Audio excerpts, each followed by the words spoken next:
السلام عليكم ورحمة الله تعالى وبركاته، والصلاة والسلام على رسول الله. مرحبا بكم مع وصفات نور هديل. الوصفة تاعي اليوم حتكون مسكوتشو بالشوكولا، وصفة سهلة وسريعة راح تعجبكم. تفضلوا معايا شوفوا طريقة التحضير.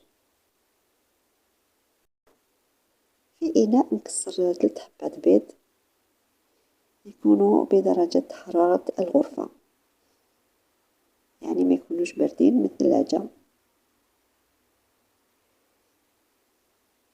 نحط السكر، كاس سكر، يعني حوالي كاس. أنا نقصت منه شوية، لكن اللي يحب الحلاوة يحط كاس مملوء. هنا بالضراب اليدوي نخلط حتى وين يذوب السكر، يعني ويتحول لون البيض إلى البياض نوعا ما كما راكم تلاحظوا. أيضا نزيد نحط كاس حليب، نزيد نحط كاس زيت،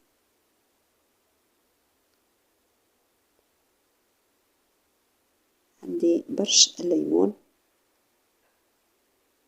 وعصير نص حبة ليمون، قليل من الفانيليا السائلة ولا البودرة اللي عندكم، ونقلب بالفوي.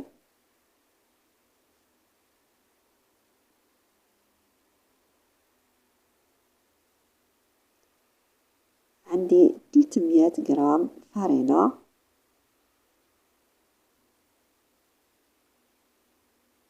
نحط لها 2 يعني كيسين من خميرة كيميائية، يعني 2 باكي لا ليفور شيميك.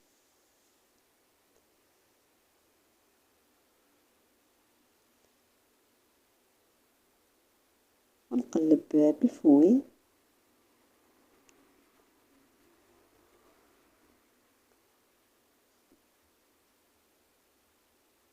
نقعد هكذا نقلب حتى وين يولي السائل هدايا ناعم، يعني ما يكونش فيه كتل ولا حبيبات تاع الفارينة كيما راكم تلاحظوا هكذا.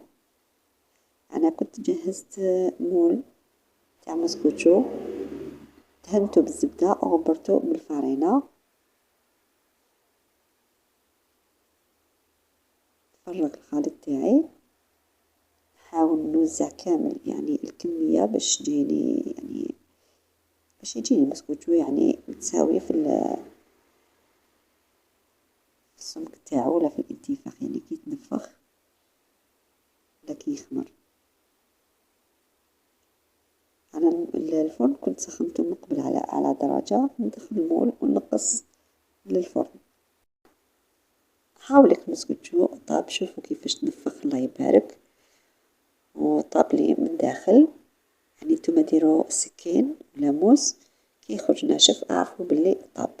بعد ما نحيته من المول، انا كنت ذوبت علبة شوكولا في حمام مائي، كنت لها قليل فقط من الحليب وخليتها تذوب.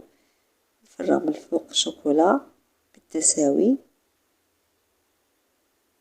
يعني هذا المسكوتشو راح يخرج هايل يعني شكلا ومذاقا، سهل التحضير. يعني انا مش حنغطي كامل مسكوتشو بالشوكولا، نخليه الشوكولا تنزل هكذا. عندي لي فخوي كونفي يعني لي سوريز نزين بهم، يعني المنظر تاعو خرج شباب هايل.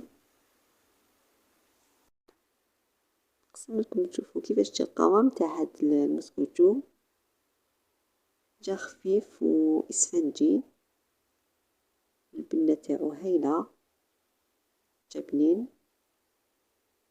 وصفة سهلة. نقولكم شهر رمضان راهو على الأبواب، إن شاء الله نصوموه بالصحة والهنا، ونقول اللهم بلغنا رمضان لا فاقدين ولا مفقودين. وإلى اللقاء مع فيديو آخر، في أمان الله.